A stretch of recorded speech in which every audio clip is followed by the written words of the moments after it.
Bismillahirrahmanirrahim. Assalamualaikum warahmatullahi wabarakatuh. Alhamdulillah.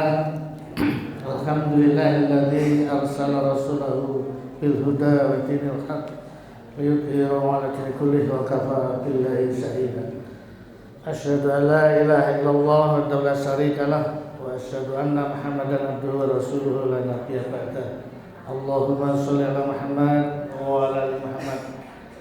Yang terhormat, ini ada hadir pimpinan cabang Muhammadiyah Sidoarjo, banyak segala rombongannya alhamdulillah. Pimpinan ranting Kemiri, takmir Masjid Al Ihsan, Al Ilham, Musola. Bapak sekalian, bagaimana agar tadi judulnya itu Masjid Berkemajuan? Saya lihat mestinya kalau kita sudah mengusung jargon berkemajuan itu, yang namanya maju itu ya harus di depan, kan gitu ya. Yang namanya maju itu harus di depan dan dia harus menjadi leader, menjadi yang terdepan. Kayak Yamaha itu selalu yang terdepan kan gitu ya. Bukan menjadi follower, bukan menjadi orang yang di belakang. Maka kemudian langkah-langkahnya ternyata bagi saya ada beberapa kemarin yang menarik begitu ya, terkait dengan pertumbuhan sebuah ormas, yayasan atau apapun namanya, dan saya kira juga tidak lepas dari organisasi kemasjidan itu. Ada 4 hal yang harus setidaknya 4 hal ya, dari 6 yang memenuhi syarat agar yang kita kerjakan itu punya progres. Lalu saya lihat ada ungkapan yang menarik sebetulnya adalah perubahan. Cuman masalahnya sekarang kata perubahan itu menjadi tidak nyaman karena apa? Bagi kelompok tertentu, karena dipakai oleh salah satu pasangan capres. Padahal menurut saya setiap saat perubahan itu adalah sebuah ketetapan. Mungkin kita diam saja di rumah ya. Mungkin kita tidak berbuat apa-apa, itu sudah pasti ada perubahan. Setidaknya perubahan yang pasti nyata itu adalah berkurangnya jatah usia kita, walaupun kita tidak melakukan apa-apa. Oleh karenanya Rasulullah memperingatkan dan nggak bangkrut gitu ya. Jangan sampai hari ini itu lebih buruk dari yang kemarin. Kalau itu yang terjadi, maka itu namanya bangkrut. Hari ini saja sama dengan yang kemarin, maka kita rugi. Nanti kita buktikan menurut saya. Maka kemudian kita dituntut agar perubahan yang terjadi itu tidak sekedar berubah, tapi berubah menuju ke yang lebih baik, dan itu harus terukur. Hari ini harus lebih baik dari kemarin, itu apa ukurannya? Data, by data, harus dengan referensi. Makanya kemudian kita mengusung, wah kita ini warga yang mengedepankan literasi, kan begitu kan? By data. Nah ternyata maksudnya kita tidak pernah bisa membaca data itu dengan baik. Ada satu yang sekarang lagi ramai terkait dengan polling yang di-share dengan terang-terangan gitu ya, dan bukan orang sembarangan saya kira, karena kalau sudah doktor itu kan sudah luar biasa. Denny J.A. Wah, kita seperti kebakaran jenggot kan ketika Denny J.A. itu merilis hasil penelitiannya, polling berapa jumlah. Bapak sekalian harus tahu ini, bahwa jangan-jangan yang dirilis oleh Denny J.A. itu jauh lebih baik dari kondisi aslinya. Karena apa, Mas sekalian? terkait dengan tugas saya sebagai bendahara, maka Bapak sekalian, saya harus melihat karena apa? Karena ditugaskan oleh Pak Ketua PWM, jadi bendahara itu ojo nyatet tok katanya gitu. Ojo nyatet tok metu mlebu duwe. Karena sekarang sudah ada sistemnya di PWM itu, dan kemudian sudah ada RAP-nya yang harus saya patuhi begitu kan. Setiap majelis lembaga itu anggarannya sekian, setiap ini anggarannya sekian, sudah harus. Jadi setiap bulan saya lihat ini majelis lembaga ini ada yang sampai sekarang duitnya masih utuh, berarti nggak ada kegiatan apa-apa. Nah, nanti saya laporkan ke wakil ketuanya, ini loh majelis ini kok nggak menggunakan anggaran ini, jadi urip apa enggak? Karena apa? Karena kita ada datanya. Nah, Bapak sekalian, karena nyambung dengan yang disampaikan beliau tadi terkait dengan lembaga amil zakat. Bapak sekalian, kita ini sudah terlanjur mendeklar, mengumumkan dan viral ke seluruh dunia bahwa Muhammadiyah itu organisasi Islam terkaya di dunia. Kan begitu kan? Padahal aslinya jenengan sakjane butuh uang nang mboten nggih. Butuh kan? Tapi karena itu yang kemudian ada di hampir di mindset di pikirannya masyarakat sedunia. Maka ketika saya teriak-teriak butuh, saya ini loh butuh ini untuk gaji guru yang sekian-sekian. Loh, bukannya Muhammadiyah itu terkaya? Kok sih butuh kan gitu. Nah, saya lihat terkait dengan kebutuhan itu, saya lihat dengan kalau kemarin itu ada namanya acara karakter building. Jadi pimpinan PDM Jawa Timur dikumpulkan, biayanya besar. Jadi PWM itu mengeluarkan biaya besar, hampir 0,5 miliar untuk memberikan pelatihan ke mereka itu. Nah, saya lihat apa yang terjadi ketika saya tanya majelis lembaga apa yang jenengan rasa sebagai majelis lembaga mata air, karena kita ini kadung punya ungkapan majelis lembaga air mata dan mata air kan begitu kan. Lalu saya tanya majelis lembaga apa yang mata air itu, ternyata hampir semuanya menjawab majelis lembaga Dikdas. Saya kira kalau orang ting sini kan apa mata airnya? Oh, sekolah juga belum punya kan? Artinya data itu mungkin bisa salah dibandingkan dengan daerah yang lain kan begitu ya. Daerah yang sekolahnya banyak ya dan sehat menurut saya, karena apa? Mohon maaf, karena menurut kriteria Pak Wakil Ketua Dikdas itu sekolah yang siswanya di bawah 100 itu termasuk sekolah yang sakit. Dan jumlahnya berapa? Jumlahnya itu 24,8%. Jadi dari 1000 sekian itu berarti ada 200, hampir dari 1035. Berarti lebih dari 250 sekolah kita itu sakit. Kalau siswanya kecil tentu butuh finansial yang besar untuk menggaji gurunya. Dan itu kan kita butuh lazismu tadi itu. Sedangkan kita kadung dicap oleh warga sedunia, kita ini organisasi terkaya di dunia. Jadi ini seperti kontradiktif, nggak nyambung, kan begitu. Pak sekalian, kalau di PWM itu saya lihat dari Masjid Dikdas itu UIK yang masuk itu 1,80 miliar tahun 2022. Anggaran Dikdasmen untuk Dikdasmen yang kita gelontorkan untuk bakti guru dan sebagainya itu sekitar 5 miliar, 5,2. Artinya apa? Bahwa sekolah kita setidaknya untuk PWM itu menjadi beban, jumlah yang besar itu. Nah, Bapak sekalian, ternyata saya bacakan panjenengan ya, supaya saya juga tidak salah. Angkanya tahun 2021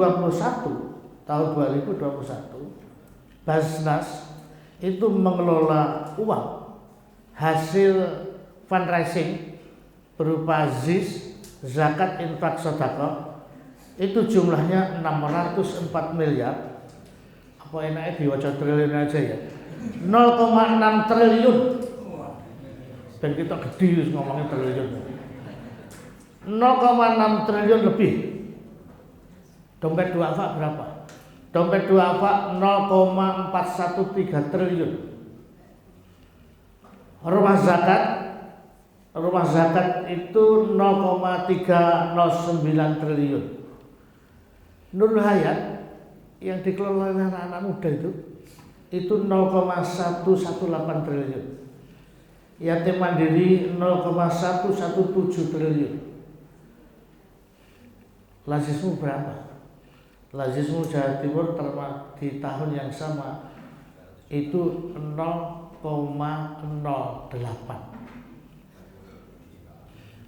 Angkanya 81 miliar. Tapi sekalian, Yatim Mandiri hanya punya satu lembaga pendidikan di Sarirogo itu. Semuanya akan tahu kan? Hanya punya satu lembaga pendidikan, namanya Insan Cendekia Mandiri, ditopang oleh dana 117 miliar.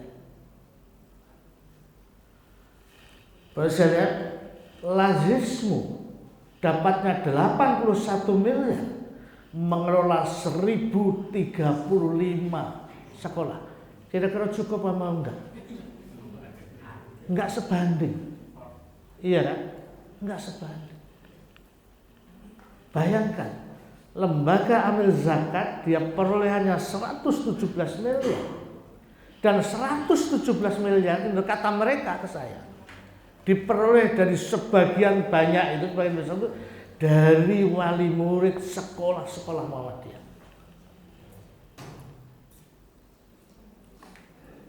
Sementara kita yang punya 1035 sekolah itu, kita hanya bisa mengais 81 miliar. Pertanyaannya di mana? Nah, itu kan. Nah, bagaimana dengan Nurul Hayat? Nurul Hayat itu justru dengan 118 miliar dia bisa melahirkan pesantren, ada 6 pesantren, namanya di bawah Yayasan Khairun Nas di seluruh Jawa Timur. Ini punya 6 pesantren dan bukan pesantren yang ecek-ecek. Gedungnya juga mewah. Santrinya ada. Jumlahnya cukup memadai. Karena apa? Karena mereka sudah tidak berpikir lagi santri itu membayar atau enggak. Mau santrinya bayar atau enggak itu enggak ada persoalan. Karena apa? Karena hanya 6 pesantren dan ditopang oleh dana 118 miliar.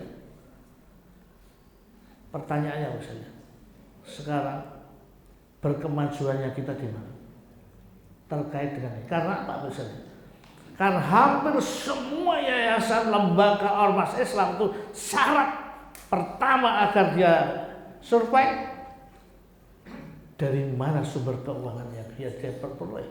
Karena itu menjadi bagian penting. Selain yang lain, sistem manajemen keuangan yang diterapkan, kemudian laporan keuangan, dan yang keempatnya itu SDM. Empat-empatnya itu menjadi syarat penting. Baik itu terkait keorganisasian di masjid, saya lihat bagaimana kalau SDM kita sudah tidak terampil, begitu ya, enggak cerdas, kemudian enggak punya trust, habis kita. Iya kan? Jadi SDM itu penting, sangat penting. Ada 4 tadi itu. Sistem manajemen keuangannya seperti apa? SDM-nya seperti apa? Lalu bagaimana laporan keuangannya? Karena apa? Misalnya ternyata laporan keuangan itu sangat penting. Setidaknya pelajaran ini saya dapatkan dari Mas Iman. Mas Iman, sampean kok berani beli-beli saham? Investasi dengan beli saham. Kata, padahal bukankah laporan keuangan itu bisa disulap-sulap lah, gitulah, dipoles, dipercantik lah, kira-kira begitu. Pak Jenderal katanya, kita memang hanya percaya di laporan keuangan. Setidaknya laporan keuangan itu menjadi janji mereka buat kita, buat saya. Nah, kalau tidak itu pakai apa lagi? Untuk menilai, untuk melihat jeruannya perusahaan itu baik apa enggak. Artinya Pak, saya lihat bahwa, mohon maaf Pak, saya lihat kalau kemudian di setiap musda atau bahkan mungkin musda, setidaknya ada pengalaman sekali ini buat saya. Ada musda yang kemudian mempersoalkan keuangan. Berapa uang yang dipersoalkan? Uang yang dipersoalkan tidak sampai 1 juta. Semangatnya apa? Semangatnya hanya ingin menghabisi teman-temannya tadi itu. Bayangkan, uang nggak sampai 1 juta tuh diributkan di musda. Iya, duit itu triliun tadi ya. Ini cuma ratusan ribu. Karena terkait apa? Karena terkait dengan laporan keuangan yang tidak memenuhi standar. Coba kalau memenuhi standar, tinggal sajikan saja, sudah nggak beres kan?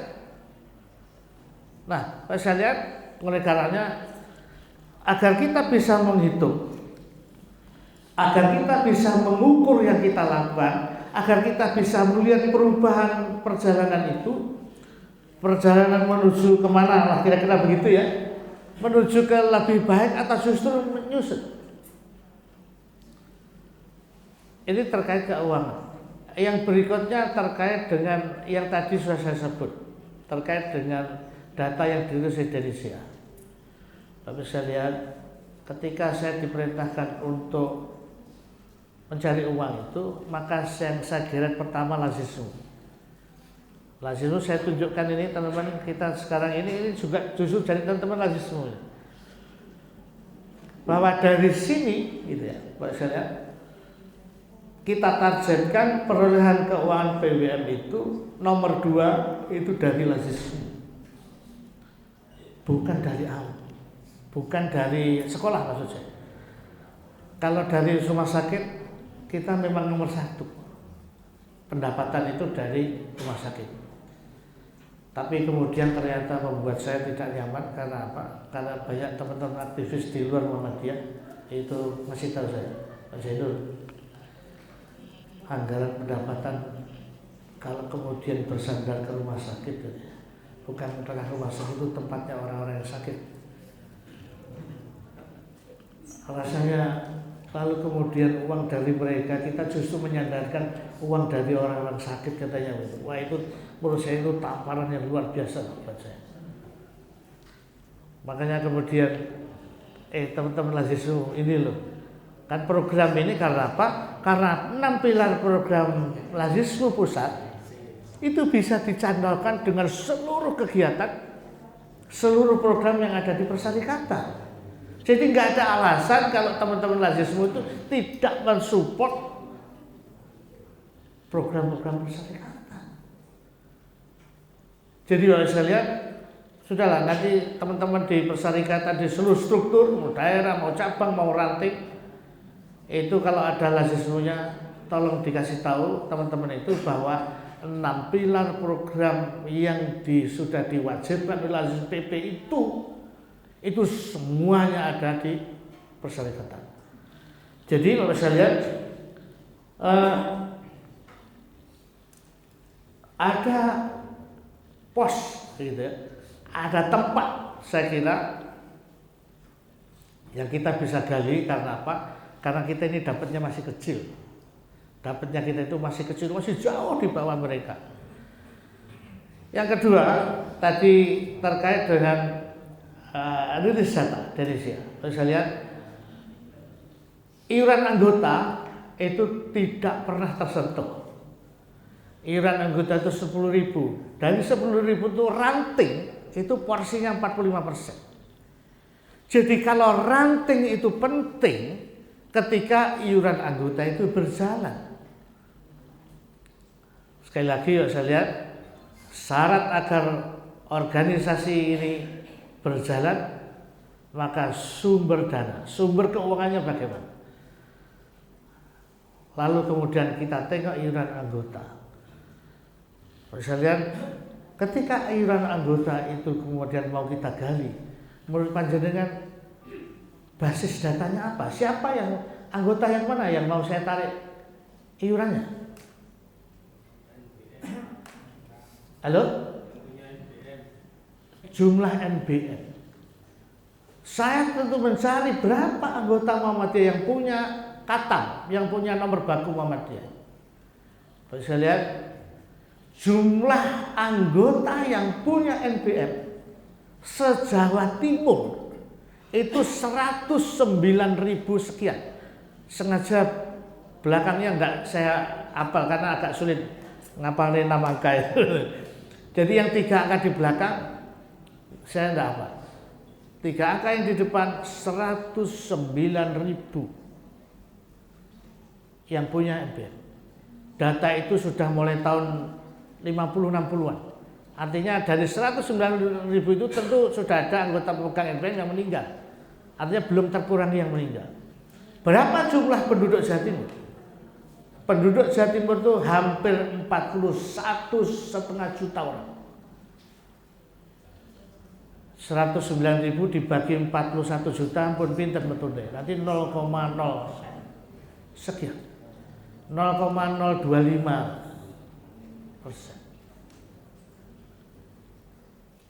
Jangan-jangan Bapak sekalian, data yang dirilis oleh DNIJ itu justru lebih besar dari faktanya. Maka Bapak sekalian, menurut saya, mari kita gerakkan. Kalau kita mau ngomong berkemajuan, itu apa lagi kalau bukan berbasis data? Agar apa? Agar eksekusi yang kita lakukan itu tidak miss. Bukankah kita, saya kira kita ini hafal. Innallaha la yughayyiru ma biqaumin.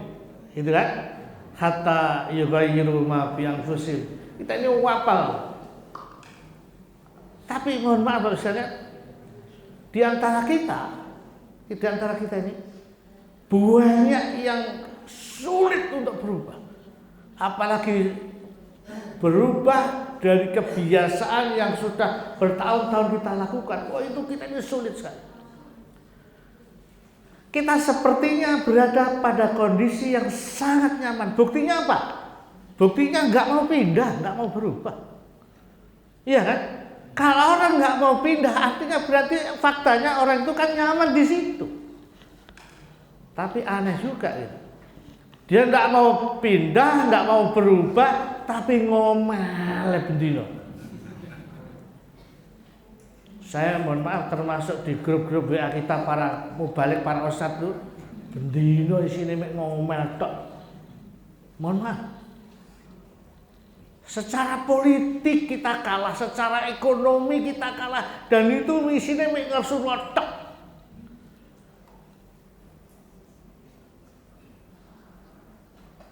Apalagi kemudian terkait dengan ada beberapa yang pokoknya anti rezim. Dan kalau sudah nggak suka, naudzubillah min dzalik, sekalian, orang itu kalau nggak suka itu, pokoknya ketemunya itu semua dengan orang yang tidak disukai. Kita tidak pernah bisa melihat secara holistik, secara berimbang gitu ya. Masa sih wong gak ono apike, enggak mungkin. Kita juga tahu, kita kan ngaji subhanalladzi khalaqal azwaja kullaha. Allah menciptakan segalanya ini berpasang-pasangan. Masa sih saya ini enggak ada apiknya? Masa sih panjenengan enggak ada apiknya? Pasti ono apike ya ono. Tapi karena kita hanya fokus pada hal yang buruknya, maka yang muncul kemudian apa? Kemudian eksekusi kita, penilaian kita menjadi salah, menjadi tidak berimbang. Karena kita hanya melihat buruknya saja. Terus kita ini hanya bisa melihat buruknya gitu, tapi gak oleh bagian ngersulo. Iya. Coba misalnya dana hibah itu sama Gus Musdar di stop gitu. Kita pasti marah kan begitu kan. Tapi kita nggak mau kenal, kan lucu kan? Kita nggak mau mendekat, kita nggak mau kenal, tapi berharap di KI.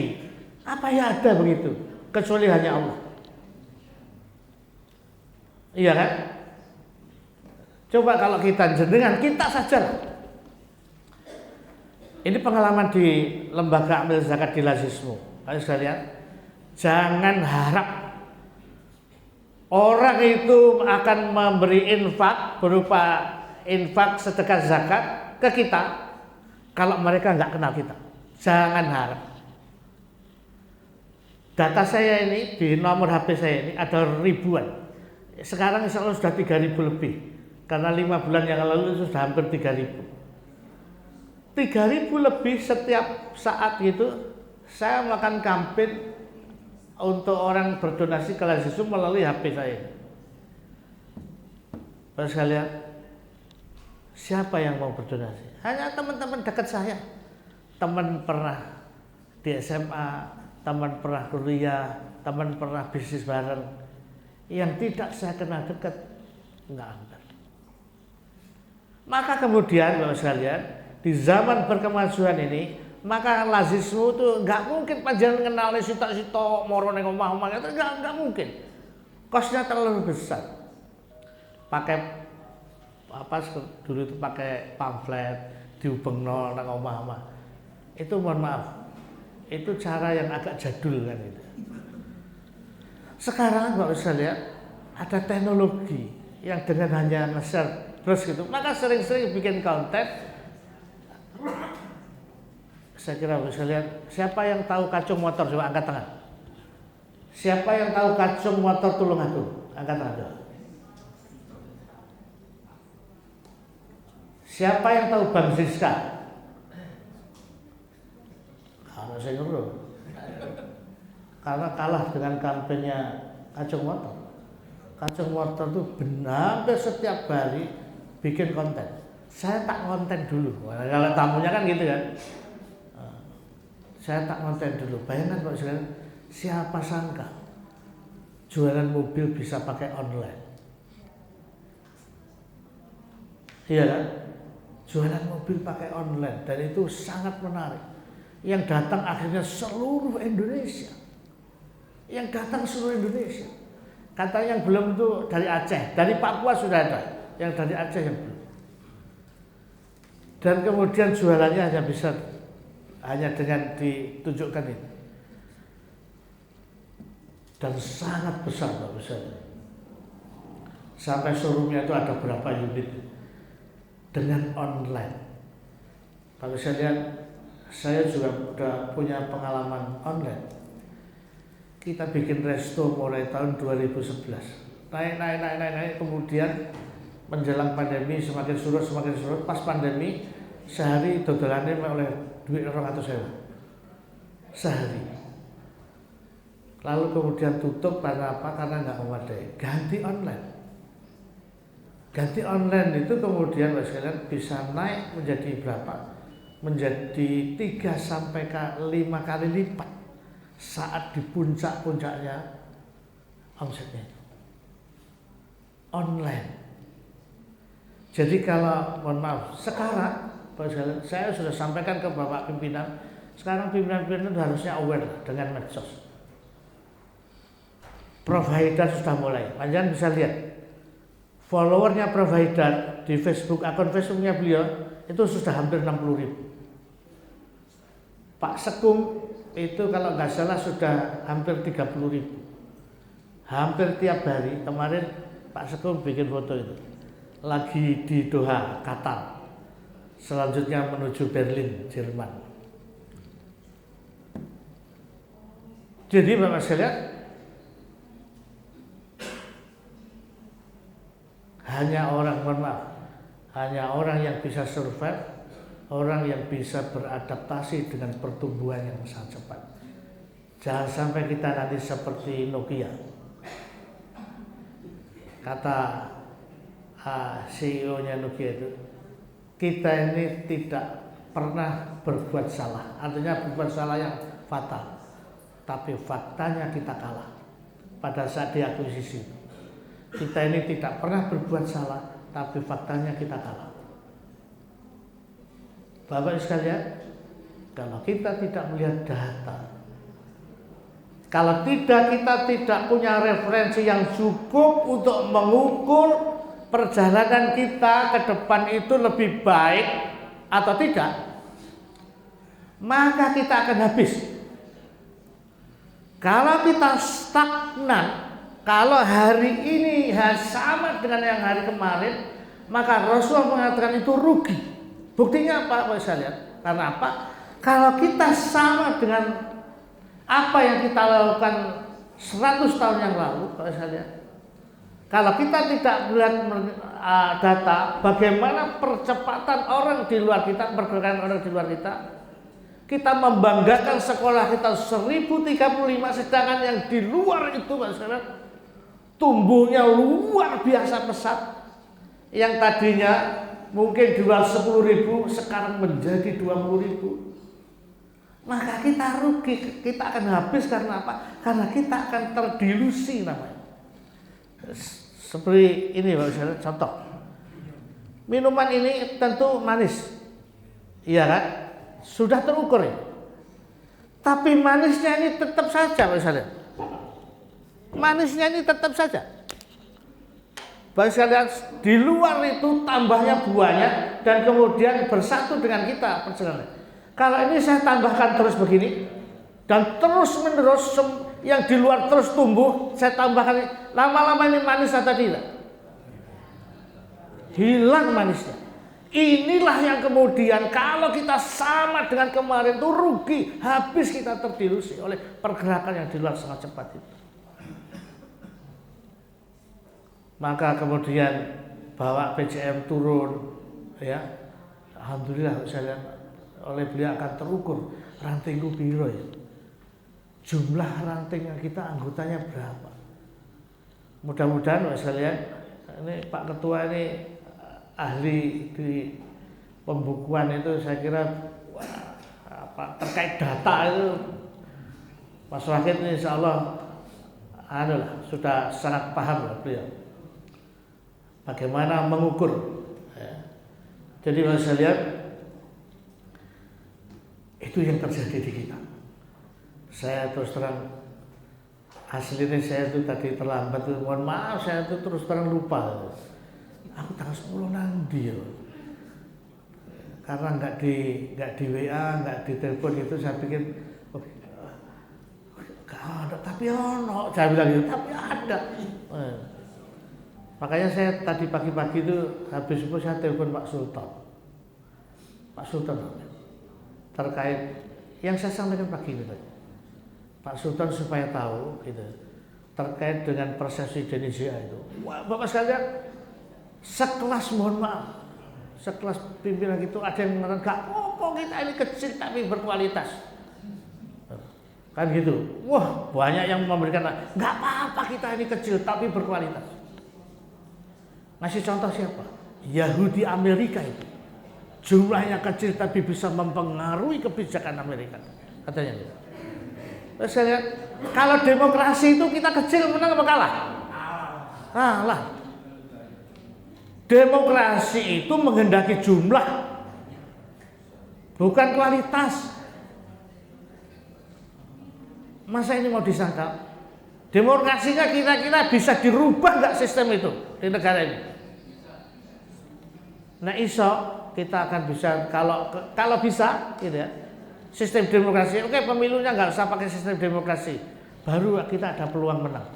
Kalau yang dicari kalau selama demokrasi itu yang kita sepakati, maka yang kecil pasti selalu kalah. Terus gak usah alasan macam-macam, kalah kayak kecil. Kecuali yang kecil itu bisa mempengaruhi yang besar-besar. Lalu kita mau mempengaruhi dengan cara apa? Baik saya lihat yang dibaca itu kurang lengkap. Kenapa Yahudi yang kecil bisa mempengaruhi Amerika? Karena apa? Karena dia punya akses ekonomi yang luar biasa dahsyat. Terus dia pinter. Bukankah dia ditakdirkan oleh dia cerdas, pinter? Coba, iya kan? Coba bayangkan kalau saya lihat siapa yang Bill Gates ya, yang bikin Microsoft itu siapa ya? Bill Gates. Bill Gates itu di pikirannya saja. Saya mau ciptakan sebuah sistem yang kira-kira orang bisa mudah mengerjakan seluruh pekerjaannya, nggak usah ngantor dari rumah. Bayangkan, mindsetnya saja sudah begitu. Padahal itu mestinya mindset kita orang yang beriman.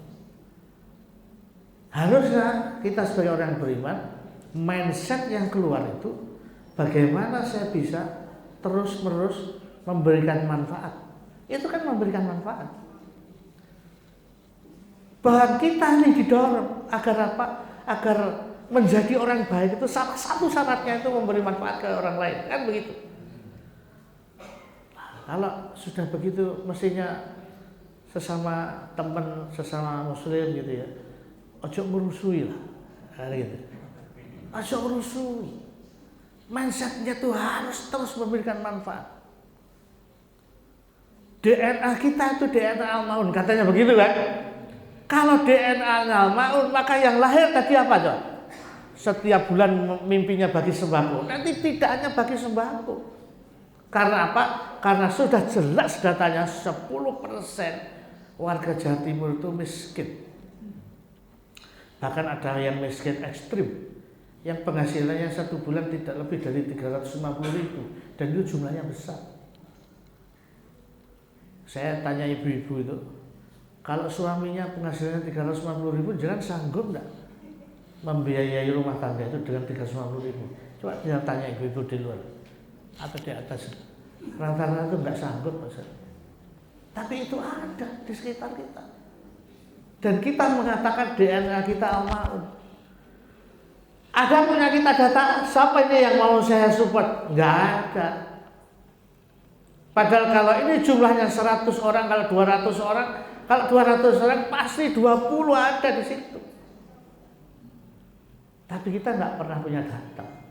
Termasuk lazismu, teman-teman kalau saya lihat.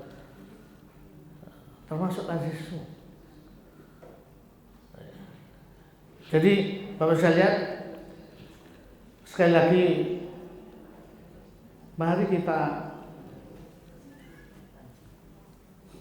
di dalam berkhidmat, di dalam persyarikatan ini, Bapak saya lihat, jangan-jangan kita ini sudah tadi itu kita berbuat sesuatu gitu ya, karena tidak terukur, apalagi kemudian saya kira ustadz-ustadz kita juga perlu diatur. Agar apa? Agar kajian-kajian yang disampaikan itu betul-betul terkait dengan persoalan yang kita hadapi saat ini. Saya lihat ada sedikit lagi ya terkait dengan politik. Karena apa?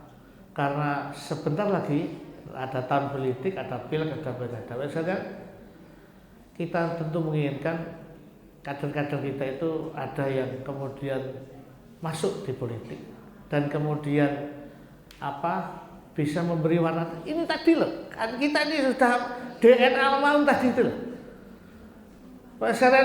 Saya tentu senang ya kalau kemudian semangatnya ranting yang lain itu seperti di Kemiri. Saya kira kan juga tidak mudah ya, teman-teman di Kemiri sampai kemudian bisa seperti ini. Ya, saya perjalanannya tidak mudah. Karena apa? Karena waktu jadi ketua PDM itu ada beberapa kali teman-teman Kemiri itu datang ke PDM ya, dengan seluruh persoalannya kan. Tapi kemudian Allah akhirnya memberikan jalan. Karena apa, Mas? Kita mesti yakin seyakinnya. Walladzina jahadu fina lanahdiyannahum subul. Allah menjanjikan banyak jalan itu hanya orang-orang untuk orang-orang jahadu tadi. Sing tenanan, sing serius.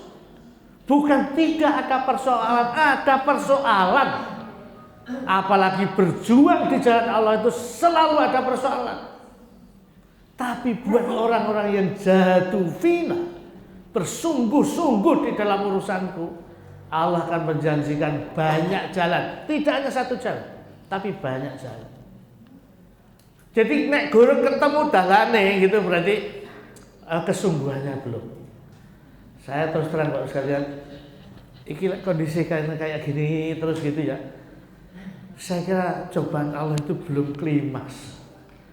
Kalau cobaan Allah itu sudah klimaks, sudah mencapai puncaknya, rasanya sudah tidak bisa bertahankan lagi, maka atas doa-doa kita mudah-mudahan Allah karuniakan perubahan. Jadi nek gurung gitu, kayak memang kita ini harus dicoba dengan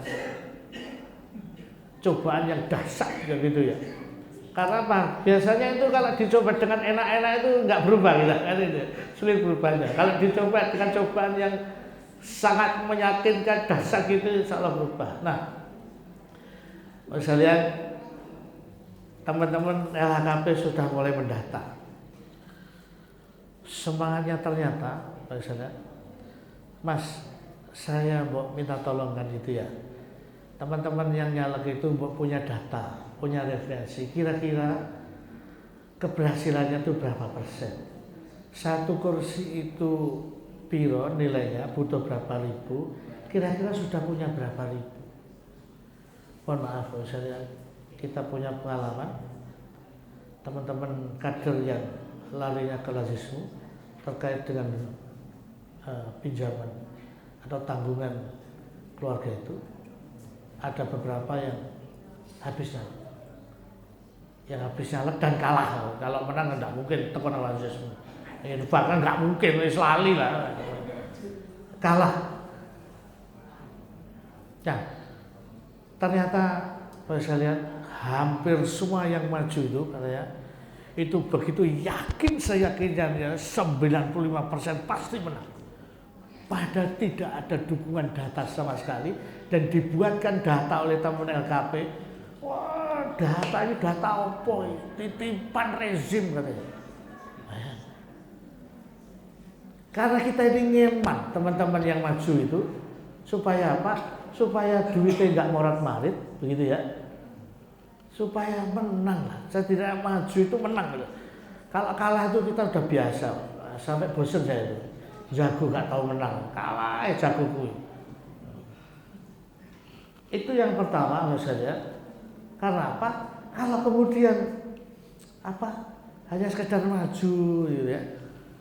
Oleh gak sepiro, akhirnya suara yang tidak banyak. Tadi itu loh. Jumlahnya cuma berapa tadi? Yang dibuktikan dengan NBM. Jumlahnya kita itu tidak banyak. Kemudian diawer-wer gorono, akhirnya gak tadi kabeh.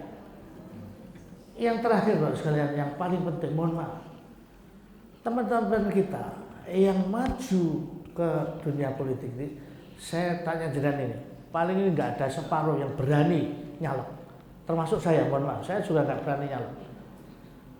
Padahal ini saya ini dorong oleh di PWN. Pokoknya ini sing kira pantas maju tuh Pak Jainur, katanya. Ngangkatnya gak terlalu abot, katanya. Dan ada yang membiayai. Ada yang membiayai sama miliaran kalau saya. Tapi saya tidak berani, apalagi istri saya.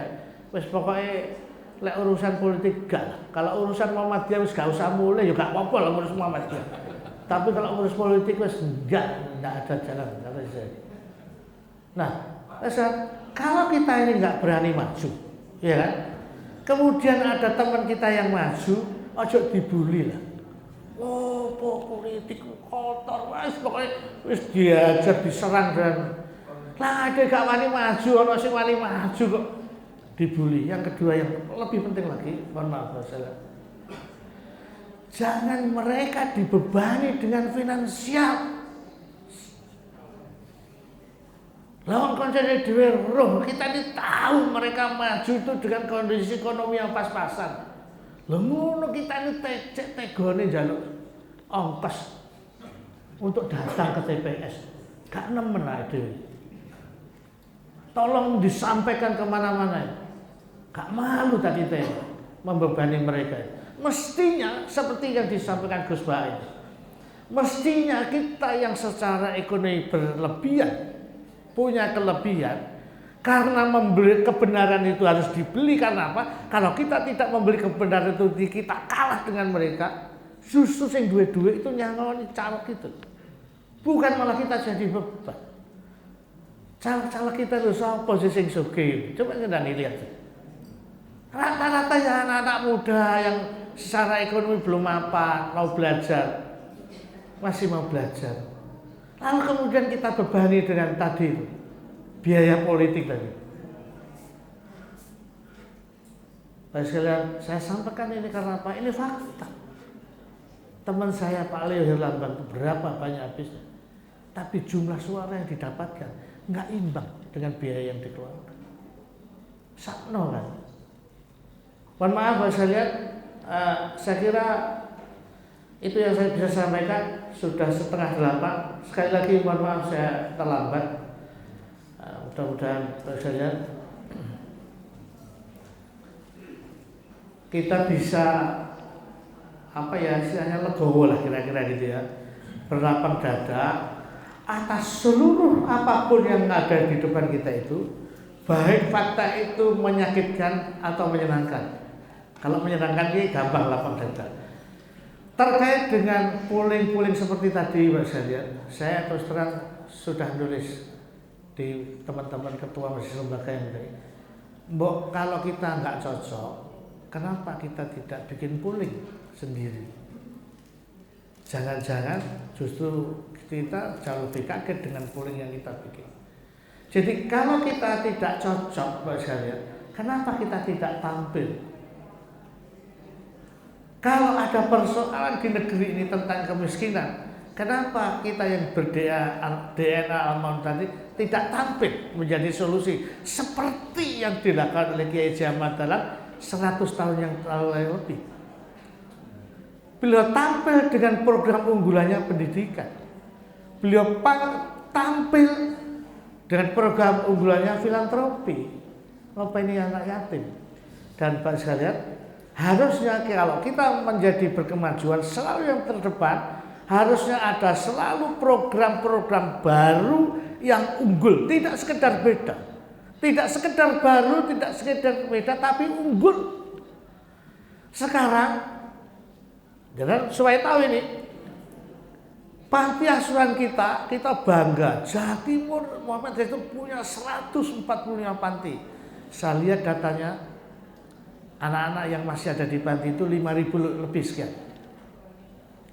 Jadi nanti bandingkan dengan data BPS-nya Kabupaten Sidoarjo. Berapa Sidoarjo punya panti asuhan? Sak Sidoarjo tok ini. Sak Sidoarjo tok ini panti asuhannya sudah hampir 100. Bahkan mungkin sekarang sudah 100 lebih karena itu 2-3 tahun yang lalu. Jadi pekerjaan kita se-Jawa Timur itu hanya podo karo sak Sidoarjo saja. Sekali lagi saudara, agar kita tidak habis terdilusi seperti jahe ini ditambahi air putih terus menerus karena pertumbuhan di luar selalu terus berkembang lebih cepat, maka kita harus sekali lagi melihat ke dalam dan kemudian menghitung-hitung dan kemudian tetap bersemangat untuk senantiasa lebih baik lagi. Saya mohon maaf kalau ada yang tidak berkenan dari apa yang saya sampaikan. Nasrullah wa Assalamualaikum warahmatullahi wabarakatuh.